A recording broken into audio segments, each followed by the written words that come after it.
மயிலோட வாழ்க்கைய அழிக்கணும் அப்படிங்கிற மாரி சொல்லி இந்த ராஜசூரி பிளான் பண்ணாங்க. ஆனா கடைசியில நம்ம மல்லி, விஜய் இவங்க எல்லாருமே மாஸ் காட்டி, மயிலோட வாழ்க்கைக்கு எந்த ஒரு ஆபத்துமே வராம காப்பாத்தி கூட்டிட்டு வந்தது உண்மையிலேயே இந்த ராஜசூரிக்கு மிகப்பெரிய அதிர்ச்சியா இருந்துச்சு. அதாவது ஏற்கனவே அந்த பையன பார்க்கும்போது நல்லா தெரிஞ்சது.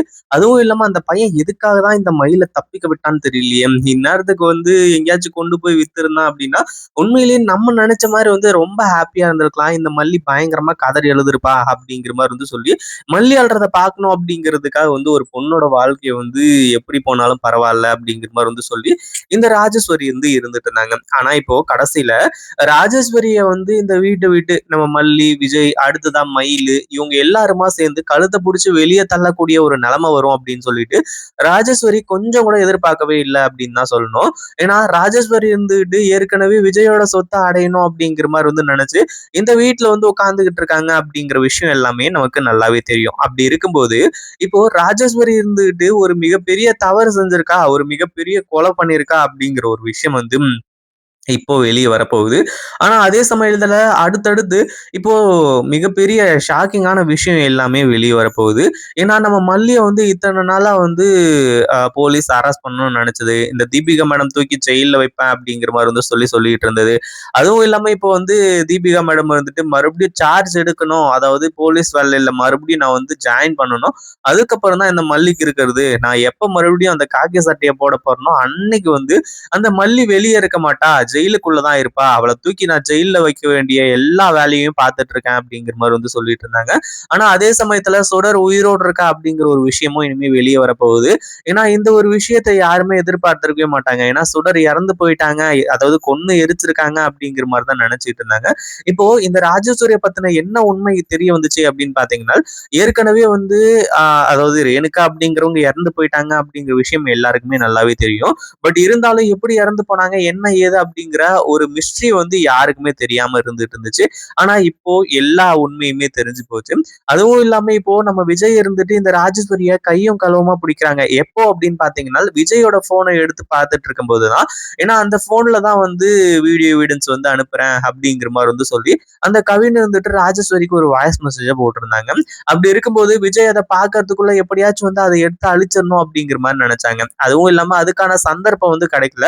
ஆனா கடைசியில மயில் இந்த தினேஷ் அதாவது துரத்துற மாதிரி கனவு கண்டு இப்படி முழிச்சு எல்லாருமே கத்தி கூப்பாடு போட்டு ஆர்ப்பாட்டம் பண்ணுவாங்க அப்படின்னு எதிர்பார்க்கல.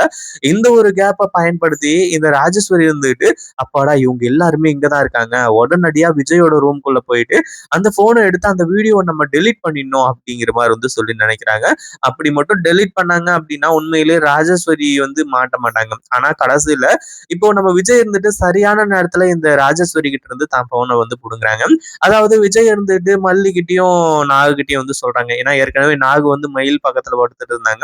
அப்படி இருக்கும்போது மல்லி கிட்ட நீ இங்கேயே இரு மல்லி, மயிலுக்கு பாதுகாப்பா இரு அப்படிங்கிற மாதிரி சொல்லி கொஞ்சம் தைரியமா இருக்கட்டும் அப்படின்ற மாதிரி சொல்லி அங்கேயே விட்டுட்டு வந்துட்டாங்க.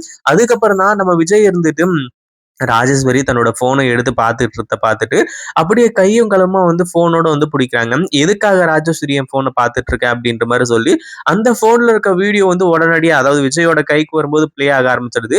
அதுல இந்த ராஜேஸ்வரியோட வாய்ஸ் கேட்ட உடனே நம்ம விஜயும் அந்த போனை எடுத்து பார்க்க ஆரம்பிச்சுறாங்க. அப்படி பார்த்ததுக்கு அப்புறம் தான் உண்மையிலேயே விஜய்க்கு பயங்கரமான ஒரு ஷாக்கு.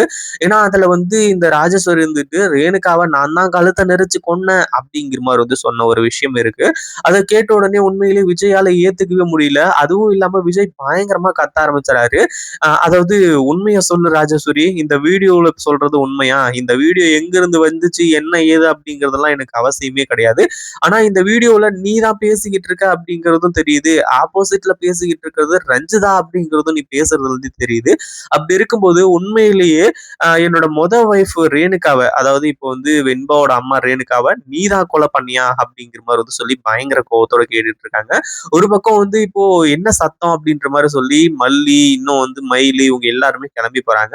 அங்க பார்த்தா விஜய் இந்த மாதிரி ஒரு கேள்வியை கேட்கறத பார்த்த உடனே உண்மையிலேயே மல்லியால அதை ஏத்துக்கவே முடியல. கடைசியில மல்லி விஜய் என்ன சொல்லிட்டு இருக்கீங்க, ராஜி ரேணுகாவை கொலை பண்ணாங்களா, அதாவது ரேணுகாவையா இல்ல சுடரியா அப்படிங்கிற மாதிரி கேட்கும்போது, சுடரை யாரு கொலை பண்ணாங்க என்ன ஏது அப்படிங்கறதெல்லாம் எனக்கு தெரியாது மல்லி, ஆனா ரேணுகாவை உண்மையிலேயே இயற்கையா இறந்து போயிருக்கா அப்படின்ற மாதிரி நான் நினைச்சிட்டு இருந்தேன். ஆனா உண்மை அது கிடையாது. கிடையாது. இந்த ராட்சசி தான் வந்து ரேணுகாவ வந்து கொன்னுருக்கா. இந்த வீடியோவ கொஞ்சம் பாரு அப்படிங்கிற மாரி வந்து சொல்றாங்க. அதாவது இப்போ நம்ம மல்லி வந்து ரேணுகாவோட வாழ்க்கைய தான் வாழ்ந்துகிட்டு இருக்காங்க. இல்லன்னு சொல்லிட்டு வந்து சொல்ல முடியாது. அதாவது விஜய வந்து என்னதான் லவ் பண்ணாலும் சரி, அதே மாரி வெண்பா மாரி ஒரு பொண்ணு கிடைச்சிருந்தாலும் சரி, ஆனா உண்மையிலேயே ரேணுகாவ கொன்ன இந்த ராஜேஸ்வரிக்கு தண்டனை கிடைக்கணும் அப்படிங்கிற மாரி நினைக்கிறாங்க.